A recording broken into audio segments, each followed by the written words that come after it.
All right, you guys. Today, we are going to take a little bit of time and talk about, since this is an environmental science class, talk about how environmental science has, well, come into being and or changed over time. It didn't always exist. Yeah, there's always been a handful of crunchy, nutty folk out there in the world, and I say that lovingly. I don't. I am one of them. I'll occasionally throw out the word tree hugger, and I know in a lot of contexts that has a negative connotation, but as, you know, someone who is both crunchy, nutty, and someone who's hugged a lot of trees, I don't say that meanly. Anywho, so while folks like that have always existed, it's not always been the mainstream. Heck, it's still not even mainstream, as we're continually having to fight for the rights of the earth and so on and so forth. But anywho, so just want to chronicle a little bit of that, try and explain, you know, maybe some of our behaviors over the years, for better, for worse. And hopefully it'll be a little more fun than this title screen sounds. All right, I realize that this isn't the most exciting leader here. But, so, a brief history of environmentalism, as explained through philosophies, laws, etc. And unavoidably, politics. A little bit. The guy that was in here a little bit ago talking, Zogby, he's the politics guy, not me. But, yeah. Yeah. Good guy, smart guy. You guys will have him for history and civics and all that stuff. So, this is about America, okay? Other parts of the world, I'm sure, went through similar struggles, similar periods, similar ways of thinking. But this one is focused on America. So the early colonists, all right, we're going back to there. Not the Native Americans, of course. They, as far as we know, we're sort of living in balance, equilibrium, at least with the earth. So it's when we came over and started mucking about. So the first philosophy, for lack of a better word, okay, is this frontier attitude. You got to think about context, where these folks are coming from. And the fact that most of them were, if not they themselves, their family and traditionally, okay, were really struggling to put it together. You couldn't just go out and freely hunt. You couldn't go out and just chop down a tree. Those were the king's trees or the lord's thises and the, you know, that and the other thing. It wasn't yours.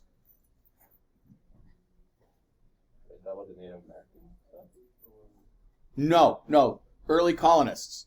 So when folks who first came to America, the areas they were leaving, they weren't necessarily in a good position, or they wouldn't have been leaving, arguably. So, yeah, you know. So they get over here, and Native Americans aside, there was all the land, wild game, fish, everything and anything they wanted was just there for the taking. So like a kid in a candy store, we went crazy. All right. Fresh, clean soil, fresh, clean water. You didn't have people pooping in the same water you were drinking out of, and it was, you know. And that's from 1600-ish for a good 200 years.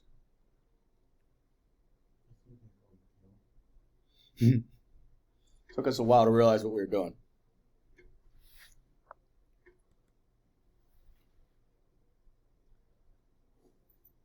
So the forests of the East, that's where we are. We're gone within a few generations. Again, you guys have had your history classes a lot more recently than I have. But by the mid-18s, we started moving out west. Why? Because we cut damn near everything down. Couldn't build more houses, couldn't build more towns. Trees take time to grow. They are a renewable resource. I'm not that crunchy nutty. I mean, yes, trees are renewable. It just takes, 10, 20, 30, 40 years, depending on the tree. It takes time.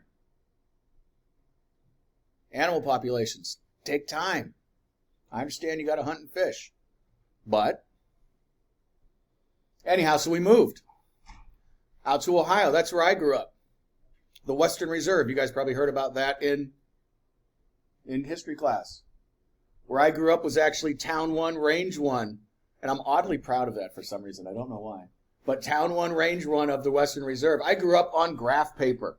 Okay, when I moved out here to the east, and everything, the roads are just willy-nilly cow paths, Out there, everything runs north-south and east-west. It's amazing. But, anywho. So, that was then. Okay? Sawmills of Michigan had processed 160 billion board feet of pine. Now, that's not a number you're like, oh, really? Wow, that's a lot of board feet of pine. We can't fathom what that number means, but it sounds like a hell of a lot. It is a hell of a lot.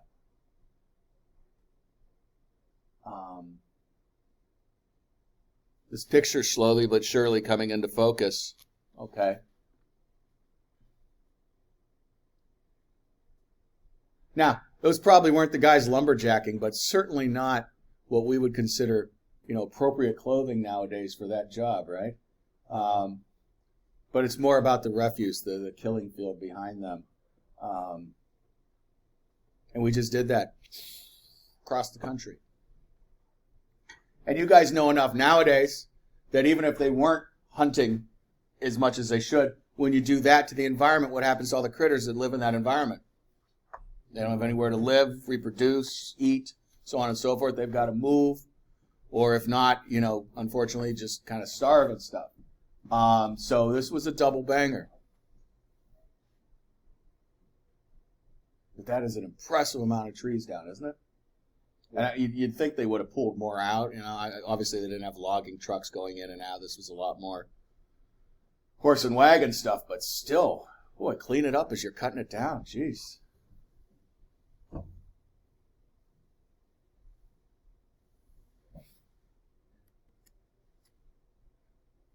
So, a handful of these names might sound familiar, might not. Folks started to realize that this wasn't sustainable. Folks, not necessarily with money, but very soon became connected to folks with money. And that helps you get your word out. All right? I don't want to say this is the beginning of politics. Politics has been around forever. But this is, new American politics. So Audubon Society is still around. Okay? You may or may not know the name, but they still exist. And he was a painter. And he had the wherewithal to get out and go out into the world and paint birds and trees and brooks and rocks and all that stuff. And it was his work started to get picked up in the magazines. Now, he wasn't painting the devastation, to my knowledge, but it was used sort of reverse psychology, if you would, a little later, saying, okay, all this stuff that Mr. Audubon's been painting, well, that's what they're destroying.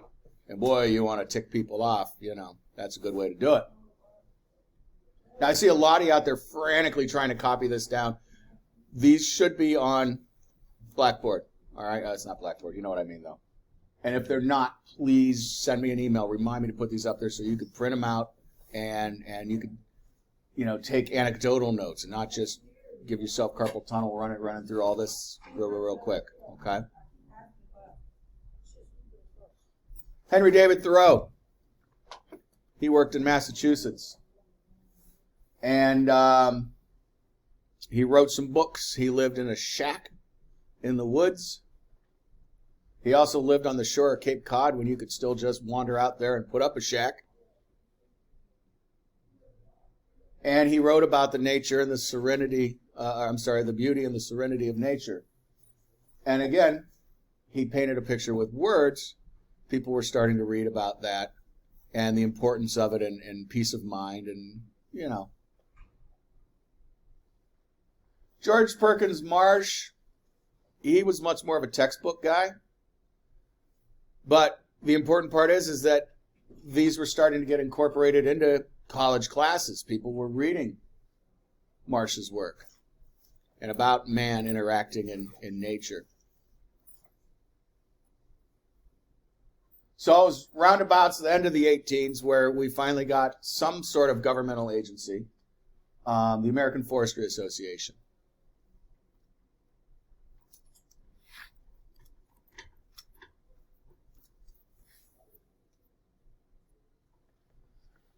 So with that, I think we were looking at 18. And don't get too hung up on the dates. If there's specific dates that I want you to know, I will let you guys know. But just sort of, you know, keep a rough timeline in your head of how this is going. I think it's about 10 years after we got the Forestry Association up and running. And I'm guessing they went out and did a lot of surveying, looking around, and so on and so forth, reporting back. We came up with this General Revision Act. And it gave the president the authority to set aside forest reserves. Who was the president? Don't know. Very soon we're going to be talking about the Roosevelts and whatnot. The first one. The other one? It was first Yeah. Yeah. Yeah. My history's horrible. Absolutely horrible. So, and my geography. I'll tell you guys that right up front. So they said whoever was president, I'm not sure it was a Roosevelt yet, but it might have been, set up 43 million acres protected from logging in the West under the Forest Reserve Act. Okay. Again, don't worry about memorizing that. We're just trying to build an idea here. I mean, if it was Roosevelt, it was probably that's probably going to be the Great Depression and World War II. And you didn't even get to live to see that in World War II. No.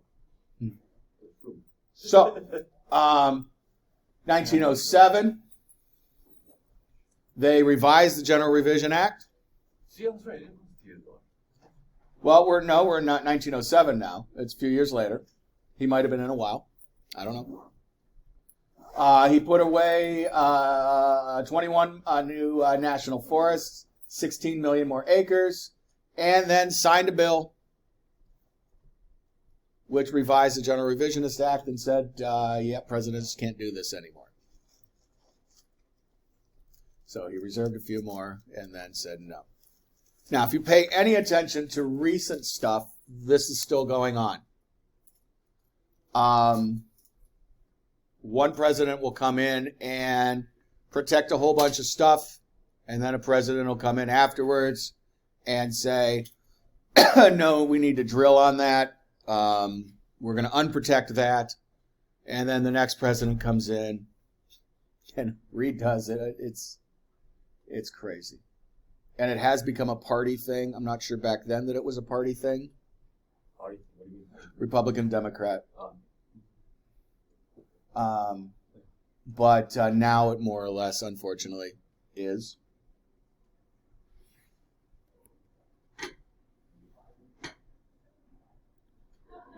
So the important thing on this one is our next philosophy, the utilitarian conservationist. Utilitarian conservationist. And that's what's been going on. I know I started by showing you guys, the slide about Audubon and Thoreau and all those old guys that were nature-y folk. But that wasn't why we set aside forests. I'm sure in the speech, you good folks of America will still have these forests to wander through. I'm sure that got said in some way, shape, or form. But what it was mainly about was, holy crap, we're burning through these trees really quick, and we need to set some aside for the future. That's what a utilitarian conservationist is. We conserve so we can use it later. And I'm not saying that's horrible. It's better than nothing. Okay? I didn't know this word when I was in college. I grew up in the era of Greenpeace and all those folks. And one of the big ones at the time was Ducks Unlimited. I think Ducks Unlimited is still around. So I was like, yeah, Ducks Unlimited. Okay, I love ducks. Ducks are awesome. This is great. And so I threw some money at them. I got my Ducks Unlimited sticker and so on and so forth. Come to find out, Ducks Unlimited was mainly a group sponsored by hunters who just wanted to make sure that their kids and their grandkids had ducks to kill. Not my intent. All right. But nonetheless, we're saving some ducks, so that's a good thing. But it was the same idea here with the woods, okay? We got to do this smartly, and we do the same thing with the gas and oil reserves now as well, okay? You know, you might say, oh, thank God we're not tearing up that national park right now. We're just keeping it for when, you know, we actually need to. Think of it as a compromise, depending on which side of the argument you're on. You guys are taking environmental. I'm assuming you guys, you know, are sort of on the environmental side, but not necessarily. Not necessarily. Huh? So I said you're taking environmental science, so I assume you care a little bit about it. But that may not be, you know, for everyone. So sensible and careful use to ensure that they are sustainable.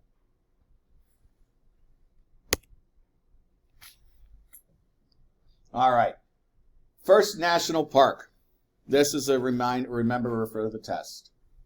All right. Yellowstone National Park, 1872. All right. Ulysses S. Grant was president in 1870, so there you go. We were both off. There was a corrupt president.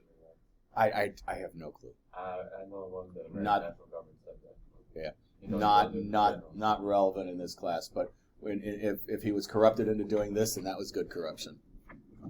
So at any rate. So by 1890, Yosemite. It's not Yosemite. It's Yosemite. No. And yeah, well, you know. I already knew that. And Sequoia were established.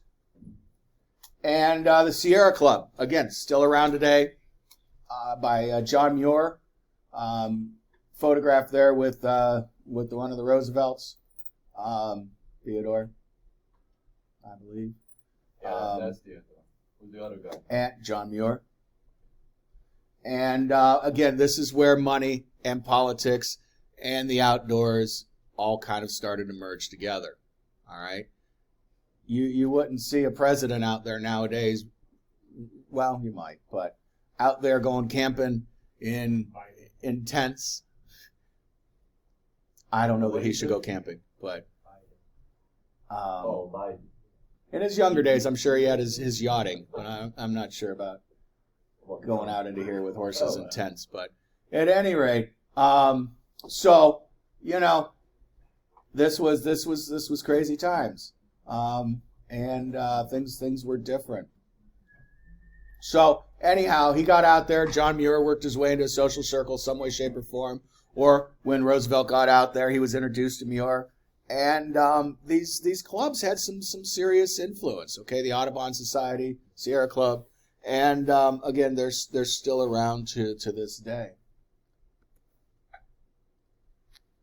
Now here's me. All right, biocentric preservationist. Do I adhere to this 100% of the time? I try. All right. We went to Manhattan over the week, well, actually to Brooklyn over the weekend, and there was a cockroach in our room, and I freaked out.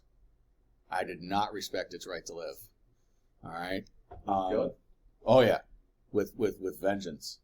But we release spiders in our house. We don't kill spiders. We release bees. So again, you know, we do try to practice this. Release spiders? Yes. My wife is the capturer. I am not. Spiders don't respect private, like, what's that, personal, yeah, spiders don't respect personal space. I don't go near them, and they jump. But my wife is the spider capturer, yes. Oh, why do you capture it instead of freaking... To set it free outside. Oh. Yeah. If it really has a family and kids, it'll work its way back in to get to them. But it's bad luck to kill spiders anyhow. I don't care. If those don't give me a pure side, please. They do often eat their kids, you're right. I have something to add. Huh. I remember one time there was a cockroach in my house. I tried to kill it. I wanted to kill it, but I was like, no. So I took it and put it outside. Good for her. Yeah. That's, unfortunately, there's usually more. Is harder than I would kill it instantly. We managed to raise cats. They're long since passed. Anything like that is now in my house. It's in my house. You don't have a right to live anymore. We managed to raise cats that wouldn't kill little furry things, which was a strange feat. But this new generation that we've got, they're cold-blooded murderers. But yeah, we had a peaceable kingdom. Yes, sir. What? Yeah, I remember I was watching this one Looney Tunes episode. It's like some bugs. He has to deal with a killer spider in the house. He tries to kill it. He orders some exterminator to put some gas in the house and kill it. But one of his friends said, "That's his pet spider." It's like, oh shit, I gotta go back in and save it. And he has to hold his breath because if he inhales the toxic, he'll die. So he does save the spider, but when he actually shows it to his friend, he's like, "That's not my spider." And he's like, "That's my spider." It's like, and the spider bites him and falls unconscious. Then when he goes to the doctor at the hospital, he's like, "Are you crazy? What makes you think you're?" Said this was Looney Tunes episode? Yeah, this was Looney Tunes episode. It was a cartoon. I thought I saw everyone that existed. I must have missed that one. I mean, yeah, it's all right. It's all right. So, biocentric. This is the third philosophy. Okay, so we've had the three. We had the just pillage everything, use it up, enjoy it, sort of hedonistic, if you would. But it was all about survival and thriving. And they had freedoms and liberties that they hadn't had before, and so on and so forth. And again, I like to think that we all go through some similar stage of that. And then you get a little older, and you realize, okay, I can't do that all the time. We get into utilitarian conservationism. We say, okay, we got to save a little bit of this. Yeah, you got a good job now. You're making lots of money. You don't have to spend it all. Let's put some aside because, saving's good. And this doesn't really fit into that explanation timeline, but then there's these folks, as I said. And you could really tell the folks, like she was just, going off about spiders. Everybody wants to save the cute fuzzy things. You don't want to go club baby seals, right? That even sounds bad. But nobody really cares about the cold scaly things, or do they? So that's when you get into the true biocentric preservationist, no matter how ugly and scary looking it is. And again, I'm not claiming to be this. I said I have some tendencies here. So, anywho. As long as it's in its own habitat. There respects personal space. That's the key. That's the key. And bats don't do that either. I'm not a fan of bats. No snakes. All right. The Antiquities Act. This is kind of an important one, kind of a cool one. So the president has the power to set aside land that has scientific, historical, or prehistorical importance. All right? This is why you can go out west now and see a lot of these Native American sites, or you could go out west and see dinosaur footprints and stuff like that. And actually, Dinosaur National Park comes up a little later because they actually used this act to save it. They wanted to build a dam. So we had to modify it. You'll see the wording. It's kind of funny. So we had the Antiquities Act, so they could start setting aside culturally important or scientifically important areas, preserve them. National Park Service came in by 1916, about 110 years ago now, ish. At that point, we had 13 national parks and 20 national monuments. That's 108 years ago. Thank you for correcting my math. I don't know. All right. But we realized, hey, we need some society, some function to look over this, some office, I should say. There's a link in here. I'm not going to go through it, but what's crazy about it, and the reason that I put it in there, is that there are so many subdivisions. You saw parks and monuments a moment ago. We got 58 parks, 73 monuments, And you know what? I can't remember the wording that they use. I can't even find my mouse. Where's the mouse? There's the mouse. All right. It doesn't show up on my screen sometimes.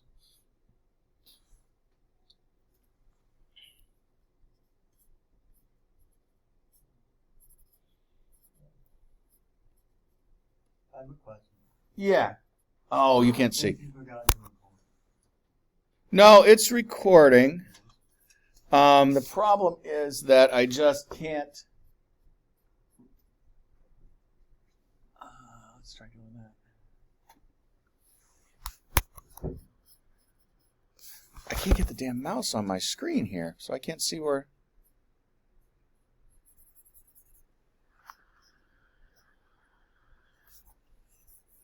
This is an Apple problem.